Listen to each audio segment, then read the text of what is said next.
اگر اس میں بھی فرق آ جائے گا تو کیا ہوگا؟ ان تحبط اعمالکم وانتم لا تشعرون، تمہارے اعمال جلا کر راکھ کر دیے جائیں گے۔ اور پھر اس کے بعد دیکھیں آپ، پروردگار عالم ایک خوشخبری بھی دے رہا ہے۔ یہ جہاں دھمکی ہے، جہاں پر اللہ اپنے عذاب کو بیان کر رہا ہے، وہیں پر نوید اور خوشخبری بھی سنا رہا ہے۔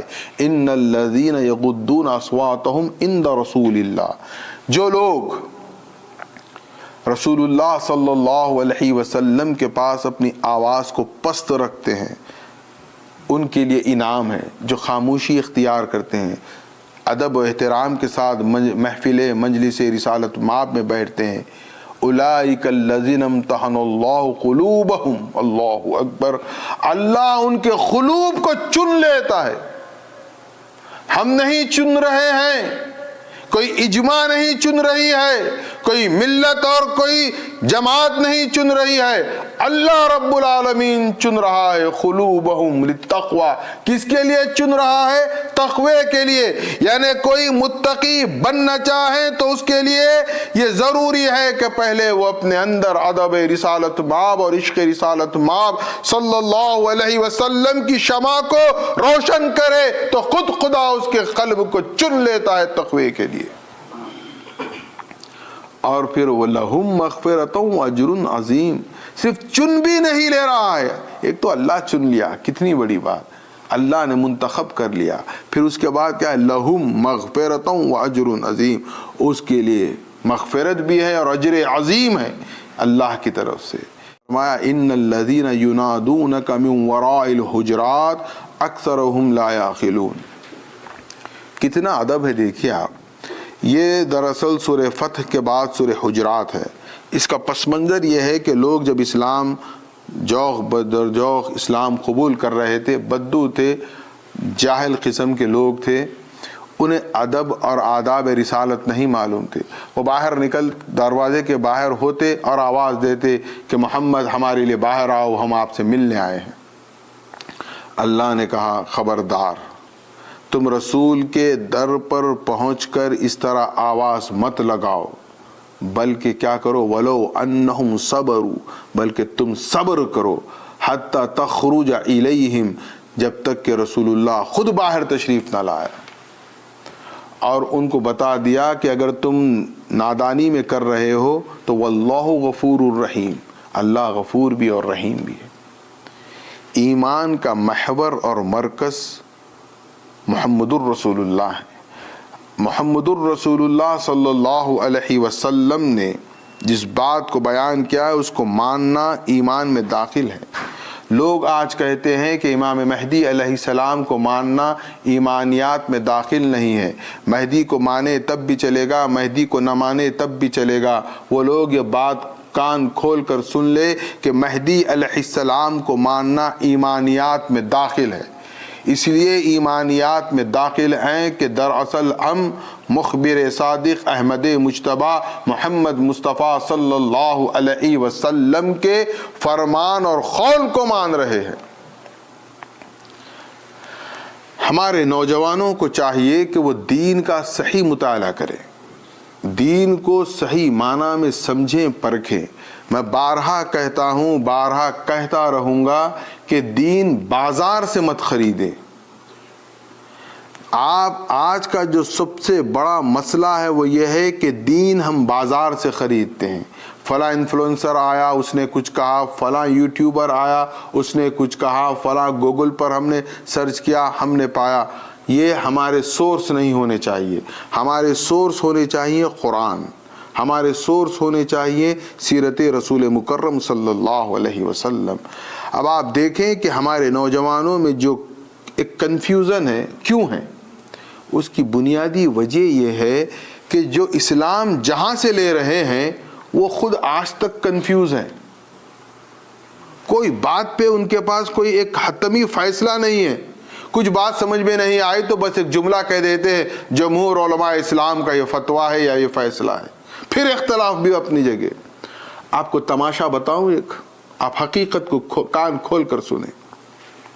اکثر ہمارا یہ سوال ہوتا ہے کہ باب مہدی، احادیث مہدی بخاری میں کیوں نہیں ہے، احادیث مہدی مسلم میں کیوں نہیں ہے؟ یہ بخاری اور مسلم کیا ہے پہلے اس کو سمجھیں آپ, اس کے تصنیف کے پس منظر کو بھی سمجھیں. ہم کوئی بھی چیز کو بیچ سے اٹھا لیتے ہیں اور کہتے ہیں کہ بس یہی ہمیں چاہیے. دین خدارا ہماری مرضی سے نہیں بنے گا, دین خدا کی مرضی سے بنے گا, پہلے یہ طے کر لیں. احادیث کی تاریخ سے واقف ہوں, بخاری مسلم کا ہم احترام کرتے ہیں. ہم مہدویوں کا یہ بڑا دل ہے مہدویوں کا. آج آپ بھی سوشل میڈیا کے دور میں ہیں, آپ کیا کریں, میری بات کی تصدیق کے لیے میں آپ کو ایک دعوت دیتا ہوں کہ یوٹیوب پر جائیں, آپ مختلف مکاتب فکر کے علماء, ان کے اسکالرز کو سماعت کریں. میں کہہ رہا ہوں سماعت کریں. اب آپ کیا سماعت کریں گے, میں آپ کو ہنٹ دے رہا ہوں. آپ اہل حدیث مکتب فکر کے اسکالرز کو سنیں گے تو وہ اس کا ٹارگٹ رہے گا بریلوی. اس کے ٹارگٹ میں وہ اسلام نہیں بیان کرے گا, وہ بیان کرے گا کہ میلاد منانا بدعت ہے, قبر پرستی شرک ہے, فلاں بدعت ہے, فلاں حرام ہے, فلاں حلال ہے. اس کا پورا فوکس بریلویت پر رہے گا. آپ کبھی سوچیں کیا اس سے آپ اسلام سیکھیں گے؟ اس کا ٹارگٹ کیا ہے, غور کریں آپ. چلیے اس سے ہٹ کر پھر ہم بریلوی کو اسکالر کو سماعت کریں گے. اس کا ٹارگٹ کیا ہوگا؟ اس کے ٹارگٹ میں سب سے پہلے ہوں گے دیوبندی, سیکنڈ ٹارگٹ میں ہوں گے اہل حدیث. وہ صرف یہی بیان کرتے رہیں گے کہ یہ لوگ ایسے, یہ لوگ ایسے, ان کی دنیا بھر کی برائی کریں گے. ٹھیک ہے, اب آپ دیوبندی اسکالر کو سنیے, وہ کیا کرے گا, بریلویوں کو اور اہل حدیث کو برا کہے گا. اب یہ تین ہی بڑے ہوئے, ایک چوتھا اور میں ایڈ کر دیتا ہوں. اہل تشیع کے اسکالرز کو سنیے, وہ سارے اہل سنت والجماعت کو کہیں گے. کہاں سے کہیں گے؟ حضرت ابوبکر صدیق سے کہیں گے. اب ایک نوجوان خالی الذہن, ایک طالب علم ان اسکالرز کو سنے گا تو میرا ایک سوال ہے, کیا وہ دین سیکھے گا یا کنفیوز ہوگا؟ وہ سوپر کنفیوز ہو جاتا ہے. وہ کیسے کنفیوز ہو جاتا ہے؟ اب اس میں کیا ہوتا ہے, اس کے لیے بریلویوں کی ایک بات اچھی لگتی ہے, دیوبندیوں کی ایک بات, اہل حدیث کی ایک بات, شیعہ کی ایک بات. اب وہ کیا کرتا ہے, اپنی فکر سے ایک کوکٹیل بنا لیتا ہے اور کہتا ہے رسم مہندی کریں گے, بحرام میں آؤ, بدعت ہے. ایک ایگزامپل دے رہا ہوں میں آپ کو. ناچ گانا ہوگا جب شریعت یاد نہیں آئے گی. ارے وہ تو چھوڑ دیں آپ, ہیلووین کا اہتمام کریں گے, اس پر کوئی سوال نہیں ہوتا. آج تک مجھ سے کوئی ہیلووین پر سوال نہیں کیا, تھینکس گیونگ پر سوال نہیں ہوا, کبھی برائڈل شاور پر سوال نہیں ہوا, کبھی اور جو یہ تقریبات ہیں ان پر کوئی سوال نہیں. پورا اہتمام ہو رہا ہے, ہر گھر میں سیلیبریٹ ہو رہا ہے. کیوں؟ جب شریعت یاد نہیں آتی؟ کیا جب اسلام یاد نہیں آتا؟ کیا جب بدعت اور حرام حلال کا فتویٰ نظر نہیں آتا؟ ہم کہیں گے کہ آج بحر عام ہے, آج اجماع ہے, تو فوراً سوال کھڑا ہوگا, قرآن میں کہاں ہے, حدیث میں کہاں ہے؟ ہیلووین کہاں ہے بتاؤ پہلے. سوچو آپ. میں اعتراض نہیں کر رہا ہوں, میں تنقید نہیں کر رہا ہوں, میں آپ کو جھنجھوڑ رہا ہوں. بات کریں تو مضبوطی کے ساتھ کرے, پورے دم کے ساتھ کرے. یہ آدھی ادھر کی آدھی ادھر کی یہ بات نہ کرے. اور پھر بات کریں تو اس سے کریں جو اس کو جانتا ہے. بات آپس میں کریں گے تو مزید کنفیوز ہو جاتے ہیں. بخاری اور مسلم میں کیوں باب مہدی نہیں ہے؟ ایک چیز یاد رکھیے, احادیث رسول کے تاریخ کا ایک پس منظر ہے, اس کا پیٹرن کیا ہے. سب سے اہم ہے کہ کوئی بھی کتاب کا ایک پیٹرن ہوتا ہے, ایک مضمون ہوتا ہے. کیا یوں ہی کوئی کتاب لکھ دیتا ہے؟ بتائیے آپ مجھے. اس کا ایک سبجیکٹ ہوتا ہے, اس سبجیکٹ پہ. کیا فزکس کی جب کوئی کتاب لکھے گا تو کیا اس میں میتھمیٹکس کے پرابلمس کو سالو کرے گا؟ سیدھی سی بات ہے.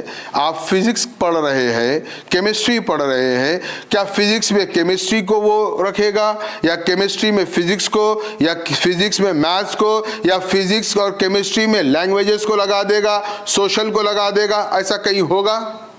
آپ کیا کہیں گے اس کتاب کو پڑھ کر کہ مصنف ذہنی دیوالیہ پن نکل گیا ہے, پاگل ہے یہ.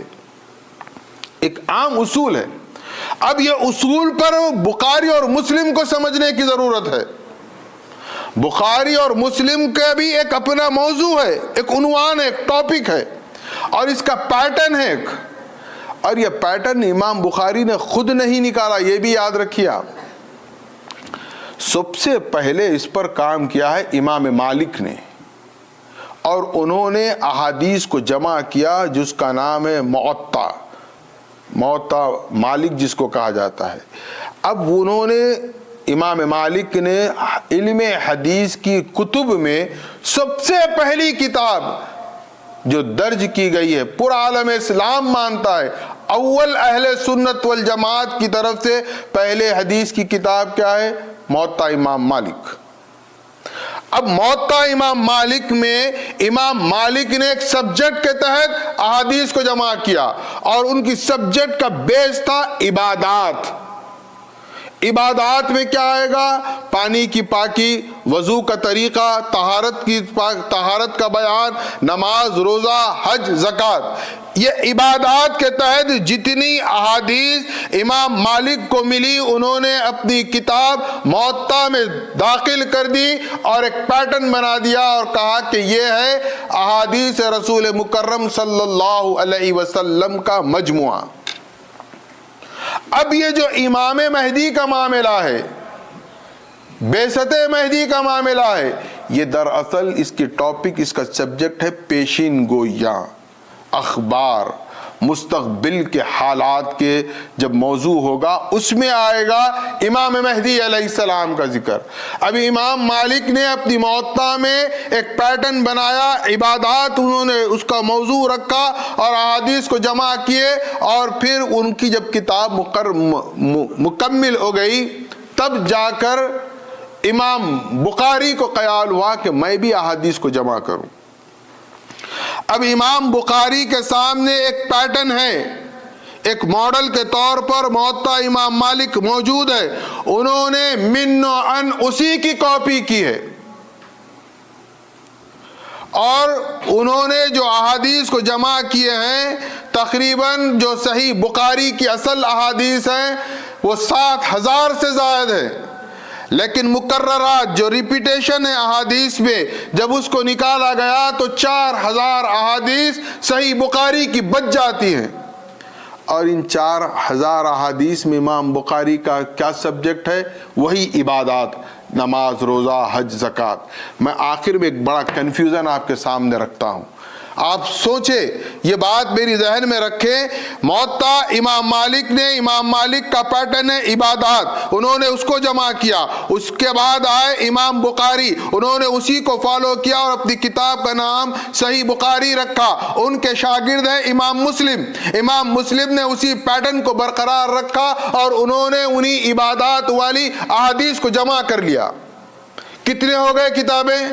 موطا امام مالک, بخاری, مسلم, 3 ہو گئے. اب اس کے بعد جو آئے امام ترمذی, امام ابو داؤد, جتنے محدثین آئے انہوں نے اسی پیٹرن میں اب کچھ ایڈیشن سبٹریکشن کیا. اب اس میں انہوں نے کسی نے کچھ پیشین گوئیاں بھی جمع کر لی, انہوں نے کچھ غزوات کو بھی جمع کر لیا, مختلف موضوعات کو جمع کیا, اور اپنے اپنے طور پر ان کی بڑی خدمات ہیں. ان محدثین پر ہمارا لاکھوں سلام, انہوں نے بہت محنت و جد و جہد کے ساتھ احادیث کو جمع کیا. لیکن پیٹرن کا بیس کیا ہے یاد رکھیں, عبادات, نماز, روزہ, حج, زکوٰۃ, یہ بیس ہے کتاب کی تصنیف کا. اب آپ کہیں گے کہ یہ عبادات میں امام مہدی ہونا کہاں سے لیں گے بتائیے آپ. یعنی مثال کے طور پہ فزکس کی کتاب میں آپ میتھس کا پرابلم دیکھیں گے تو کہاں سے بیچارہ کون پروفیسر ہے جو پیش کر دے گا؟ تھوڑا سمجھیں, کتاب پڑھیے, پہلے تو خود مطالعے کی عادت ڈالیے. اور یہ میں بارہا کہتا ہوں کہ بازار سے اسلام مت خریدیے, اسلام خود تحقیق کریے, اور حضرت گوگل سے بھی مت آپ امپریس ہو کے وہاں سے خریدیے, بلکہ قرآن جیسی عظیم کتاب جس کو میرے امام آخر الزمان عشق نامہ قرار دیا ہے, اس سے اسلام کو حاصل کریں. اب کیا ہوا؟ آپ کہیں اچھا یہاں پر ایک اعتراض علمی طور پر ہوتا ہے کہ پھر بخاری میں نزول عیسیٰ ابن مریم کا ذکر ہے، وہ بھی تو اخبار پیشین گوئی ہے، عیسیٰ کا ذکر آ گیا، مہدی کا کیوں نہیں آیا؟ ہماری نوجوان سب سے پہلے یہ کہہ دیتے ہیں کہ بخاری اور مسلم میں مہدی کا ذکر نہیں ہے لہذا ہم نہیں مانتے۔ اچھا ٹھیک ہے، مت مانو، کون آپ کو فورس کر رہا، لیکن ان کا پیٹرن بھی تو سمجھو کہ ان کا پیٹرن کیا ہے۔ اگر وہ پیٹرن پیشین گوئیوں کا ہوتا اور اس میں ذکر نہیں کرتے تو پھر ہم بات کرتے، پیٹرن ہی نہیں ہے۔ اب آپ کہیں گے کہ عیسیٰ ابن مریم کے نزول کی بات ہے، تو یاد رکھیں عیسیٰ ابن مریم کے نزول کی بات امام بخاری یا امام مسلم نے کتاب الانبیاء کے موضوع میں لی ہے، جہاں انبیاء کا ذکر آیا وہاں پر لی ہیں۔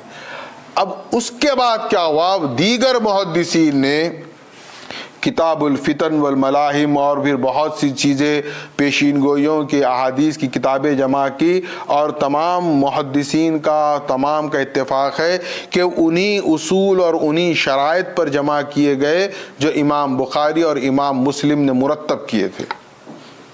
اچھا یہ کتنے سال میں پتہ ہے آپ کو؟ بخاری، مسلم، موطا امام مالک۔ امام مالک کی برتھ ہے 95 ہجری، ٹھیک ہے۔ اب آپ 95 کے بعد کیا کریے، اب آج 14 سنچری میں ہمیں اردو کیلنڈر کے حساب سے قریب 1300 سال سے پوری ملت اسلامیہ کا پیٹرن اور سبجیکٹ کیا ہے؟ عبادات۔ کیا ہے عبادات میں؟ نماز، روزہ، حج، زکوٰۃ۔ کیا تماشا ہے دیکھیے آپ، اس اتنے سالوں سے اتنی محنت کے بعد آج ملت کا یہ عالم ہے کہ سب کنفیوز ہے نماز کیسے پڑھے۔ کوئی کہتا ہے بغیر رفع دین کے نماز نہیں ہوتی، تو کوئی کہتا ہے رفع دین کریں گے تو نماز ٹوٹ جاتی ہے، کوئی کہتا ہے آمین بالجہر۔ اچھا میں ایک بات قوم سے کہنا چاہتا ہوں، بڑے ہمارے لوگ میں کہتا ہوں معصوم ہیں، ہماری قوم مہدویہ کے افراد میری نظر میں معصوم ہیں۔ ہم کیا کر رہے ہیں؟ ہماری اپنی مسجدوں میں آمین بالجہر کہہ رہے ہیں، آمین۔ اب پوچھیں اگر پکڑ کے یہ کہاں سے لایا بندے تو؟ میسی میں گیا تھا، وہاں انہیں بازو والا بولا تو میں بول رہا ہوں۔ یہ تماشا ہے اصل، یہ ہماری عقل پر رونے کا وقت ہے۔ مجھے آمین بالجہر پر اعتراض نہیں ہے، لیکن میں چاہتا ہوں کہ آپ اسلام صحیح طریقے سے حاصل کریں۔ اگر کوئی آپ سے پوچھے کہ آپ آمین بالجہر کیوں کہہ رہے ہیں تو آپ جواب دینے کے موقف میں رہے تو بات واقعی میں مضبوط ہے۔ آپ کو پتہ ہی نہیں ہے آپ کیا کرتے ہیں، میجورٹی کیا کر رہی ہے ہم وہ کریں گے۔ میجورٹی پر اسلام نہیں ٹکا ہوا ہے، اسلام شروع سے مائنورٹی پر ہے۔ مکے سے لے کر کربلا تک، کربلا سے لے کر آج تک اسلام کبھی میجورٹی میں نہیں رہا، اسلام ہمیشہ مائنورٹی میں رہا ہے۔ اور یہ دنیا کا جھمگٹھا ہم کو آخرت میں کامیاب نہیں کرنے والا ہے۔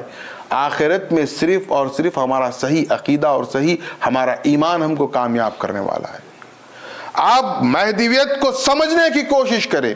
کبھی آپ نے مہدویت کو سمجھا کیا ہے؟ پہلے ہمارے پاس کے کچھ کلچرل پروگرامز کو ہم نے مہدویت سمجھ لیا، خدا را وہ کلچرل پروگرام ہماری مہدویت نہیں ہے، وہ ہمارے بزرگوں نے، ہمارے اسلاف نے کیا ہے، ہم روایتاً کر رہے ہیں، وہ صحیح غلط الگ موضوع ہے۔ لیکن مہدویت کیا ہے؟ مہدویت کو سمجھے، مہدویت قرآن کی مغز اور روح کا نام ہے۔ قرآن کا اگر کوئی ایک مرتبہ صحیح معنی میں دل سے محبت سے ترجمہ پڑھ لے تو دل پکار کر کہے گا کہ مہدویت حق ہے، لیکن ہم پڑھنا نہیں چاہتے، ہم سن سن کر سب جمع کرتے ہیں۔ ہمارے پاس جو جمع ہو گیا ہے، اور ہمارا مسئلہ یہ ہے، ہم جس میں میں خود بھی شامل ہوں، میں کوئی سپیریئر نہیں ہوں، میں سب سے زیادہ نچلے طبقے میں ہوں، اس میں ہر ایک کو چاہیے کہ وہ علم حاصل کرے، وہ خود کو طالب علم سمجھے۔ ہمارا مسئلہ یہ ہے ہم خود کو طالب علم سمجھنا معیوب سمجھتے ہیں، خود کو علامہ سمجھتے ہیں۔ اب جب خود کوئی علامہ ہوگا تو وہ بیچارہ کیا سیکھے گا بتائیے؟ دین کی جو اساس ہے، دین کی جو اصل ہے، وہ ہے محبت رسول صلی اللہ علیہ وسلم۔ ہم امام مہدی علیہ السلام کی تصدیق کرتے ہیں، کیوں کرتے ہیں؟ ہم محبت رسول کے تحت کرتے ہیں۔ امام مہدی کے متعلق متواتر احادیث آئی ہیں، 300 سے زیادہ احادیث آئی ہے، آپ کو وہ قبول نہیں ہے۔ ایک حدیث ہے حضرت ابوبکر صدیق کی خلافت کی، آپ کو معلوم ہے؟ ابوبکر صدیق رضی اللہ تعالیٰ عنہ کی خلافت راشدہ پر ایک ہی روایت ہے، اور اس کے راوی بھی خود ابوبکر صدیق ہیں۔ پوری ملت اسلامیہ مان رہی ہے، پوری دنیا تسلیم کرتی ہے۔ ہم مہدوی بھی حضرت ابوبکر صدیق کو خلیفہ اول، خلیفہ راشد مانتے ہیں۔ ہم مہدویوں کے پاس ایک خاص خوبی ہے، میں آپ کو دعوت دے رہا ہوں، یوٹیوب آپ کا ہے، سوشل میڈیا آپ کا ہے، آپ ہر مکتب فکر کے اسکالر کو سماعت کریں، آپ کو ملے گا کہ یہ ہر مکتب فکر دوسرے مکتب فکر کو برا بولتے ہوا، یہاں تک کہ حضرت ابوبکر صدیق کی شان میں بھی گستاخی ملے گی، حضرت عمر ابن خطاب کی شان میں بھی گستاخی ملے گی، حضرت عثمان ابن عفان کی شان میں بھی گستاخی، حضرت اما عائشہ کی شان میں بھی گستاخی، حضرت علی کی شان میں بھی گستاخی، دیگر اکابر اصحاب رسول کی شان میں گستاخی، اور پھر اس کے بعد دیکھتے جائیں تو موجودہ دور تک سوائے گستاخیوں کے کچھ نہیں ملے گا۔ خدا را دل پر ہاتھ رکھ کر بتائیں، کیا کوئی مہدوی آپ کو ایسا پیغام دیتا ہے؟ کیا کسی مہدوی نے آج تک حضرت ابوبکر صدیق رضی اللہ تعالیٰ عنہ کی خلافت پر کلام کیا ہے؟ کیا حضرت عثمان ابن عفان کی شان میں گستاخی کی ہے؟ کیا حضرت عمر ابن خطاب کے بارے میں کہا؟ کیا حضرت علی ابن ابی طالب کے بارے میں کہا؟ کیا اما عائشہ کے بارے میں کہا؟ کیا کسی بھی صحابی کے بارے میں کہا ہے؟ تو آپ لا کر بتائیں، ثابت کر کے بتائیں کہ ہاں مہدوی بھی برا کہتے ہیں۔ ہم تو کسی کو برا نہیں کہتے، لیکن مجبور بھی مت کرو۔ یہ اصحاب رسول کی شان میں خدا کی قسم ہم ذرہ برابر گستاخی نہیں کریں گے، لیکن اگر آپ امام مہدی علیہ السلام کی شان میں گستاخی کریں گے، مہدی علیہ السلام کی شان میں بے ادبی کریں گے، تو ہم چپ نہیں رہیں گے، ہم پورا پوسٹ مارٹم کرنے کا حق رکھتے ہیں۔ ہماری خاموشی کا یہ مطلب نہیں ہے کہ ہمیں کچھ نہیں معلوم ہے، ہم تو سب جان کر بھی انجان بنے ہوئے ہیں، اور ہم کو سبق دیتے ہیں کسی کو برا مت بولو، کوئی جماعت کو برا مت بولو، کسی کو برا بولنے کا حکم نہیں ہے۔ ٹھیک ہے، ہم مان لیتے ہیں، ہم ایک شرط پر مانتے ہیں، آپ کہتے ہیں کسی کو برا مت کہو، تو ہم اس بات پر مانتے ہیں کہ اگر برا کو برا کہنا غلط ہے یا قرآن سے ثابت کر دو، ہم کسی کو برا نہیں کہیں گے۔ بلکہ اور آسان کر دیتا ہوں، ایسا کریے، اعوذ باللہ من الشیطان الرجیم پڑھنا چھوڑ دیجئے، پہلے آپ بسم اللہ الرحمن الرحیم سے پہلے کیا پڑھتے ہیں؟ آپ اپنے دشمن کی برائی بیان کرتے ہیں، اعوذ باللہ من الشیطان الرجیم، اللہ کی پناہ ہے اس شیطان رجیم سے۔ آپ چھوڑ دیں اعوذ باللہ پڑھنا، بسم اللہ سے شروع کر لیں۔ خدا را میری نوجوان دوستوں سے خاص طور پر دیکھیے، سوال شک ہر انسان کی فطرت کا ایک اپنا عنصر ہے۔ میں سوال سے منع نہیں کرتا، سوال کریے، پوچھئے، جو کچھ پوچھنا ہے معلوم کریے، فیصلہ کرنا آپ کا حق ہے، بغیر معلومات کے خود فیصلہ مت کرو، میرا بس یہ کہنا ہے۔ نوجوانوں سے خاص طور پر میری گزارش ہے، وہ جب بھی جہاں بھی کسی بھی مقام پر اس فقیر کو یا اس فقیر کے خلیفہ مفتی ضمیر مہدی کو بلانا چاہیں تو بلا لے، یا آئے بات کریں۔ دیکھیے، بات سے کوئی مسئلہ خراب تو نہیں ہوگا، پوری دنیا ڈائلاگ پر چل رہی ہے اور ہم ہے کہ ڈائلاگ سے شرما رہے ہیں۔ بڑے بڑے مسائل انٹرنیشنل ڈائلاگ پر ہے، آج ہم بھی تو ڈائلاگ کر سکتے ہیں، اور یہ سب ہمارے اپنے گھر کے ہیں، کوئی غیر ہے کیا؟ بتائیے۔ میری نظر میں قوم مہدویہ ایک گھر کا نام ہے، گھر میں اچھے بھی ہوتے ہیں، برے بھی ہوتے ہیں۔ اگر میرا بچہ میرے گھر میں مجھ سے بدتمیزی کرے گا تو کیا میں لات مار کر گھر سے نکال دوں گا؟ تو آپ ٹھنڈے دل سے سوچیے۔ میں کوشش کروں گا اپنے بچے کو سمجھانے کی، سدھارنے کی، بیٹے تم بے ادبی کر رہے ہو، گستاخی کر رہے ہو، غلطی کر رہے ہو، کیا میں بیٹے سے نفرت کروں گا؟ یہ بھی میری قوم ہے، یہ ہماری اپنی قوم ہے، یہ ہمارا گھر ہے، ہم ہو سکتا ہے اس میں خراب ہیں، لیکن جب تک ہم آپس میں بیٹھ کر بات نہیں کریں گے ہم کوئی کسی کی اصلاح نہیں کر سکتے۔ ہو سکتا ہے مجھ میں بہت خامیاں ہیں، مجھ میں بہت خطائیں ہیں، میں چاہتا ہوں آپ ڈائریکٹ آ کر مجھ سے کہیں۔ آپ میرے بارے میں ادھر ادھر بات کریں گے تو مجھے کیا حاصل ہونے والا ہے؟ میں ڈائریکٹ ڈائلاگ کا قائل ہوں، پیچھے کے ڈائلاگ، یہ زنانی فطرت سے میں بڑی نفرت کرتا ہوں۔ آپ مرد ہیں تو مرد بن کر رہیں، بات کریں، سامنے آئیں۔ ہو سکتا ہے ہم آپ کو سیٹسفیکشن کی ہماری کوئی ذمہ داری نہیں ہے، لیکن ہمارا ذمہ ہے ہم اپنے بچوں کو، اپنے گھر کے لوگوں کو سمجھائیں اچھا کیا ہے برا کیا ہے، پھر اس کے بعد وہ فیصلہ کر لیں۔ اور کوئی فورس نہیں، بہت محبت سے، بہت پیار سے بیٹھیں گے، بہت فرینڈلی ہم بات کرنے تیار ہیں۔ بس میری گزارش ہے آپ وقت دیں، اور اس کے لیے میری طرف سے کوئی شرط نہیں ہے۔ آپ کوئی اسپورٹس کلب میں بلا لیں، بندہ حاضر ہے، سوائے پب کلب کے ہر جگہ آنے حاضر ہوں۔ بس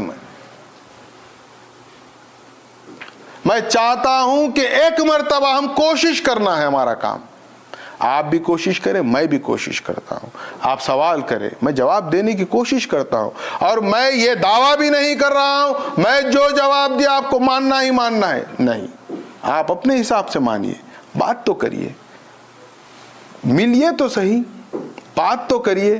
میں ترس رہا ہوں، تڑپ رہا ہوں ملنے کے لیے، کوئی ملنا نہیں چاہتا، بڑا دکھ ہوتا ہے مجھے، اور اس کے عوض یا معاوضے میں مجھے کچھ نہیں چاہیے، بس میں اپنے گھر کو دیکھنا چاہتا ہوں، یہ میرا گھر ہے، یہ مجھے اپنے گھر سے آپ جوائن کریے۔ میرے اندر لاکھ برائیاں ہیں، میں لاکھ برا ہوں، لاکھ ہے اپنی جگہ، وہ سائڈ میں کر دیجئے، ایک بار کریے پلیز، مگر ایک بار آئیے بات کریے مجھ سے۔ اور آج میری ادباً آپ تمام سے خاص طور پر ایک گزارش ہے کہ آج خلیفۃ اللہ امام آخر الزماں مہدی موعود علیہ السلام کی بحر عام ہے۔ بعد نماز مغرب بحر عام میں ناریزہ تقسیم کیا جائے گا۔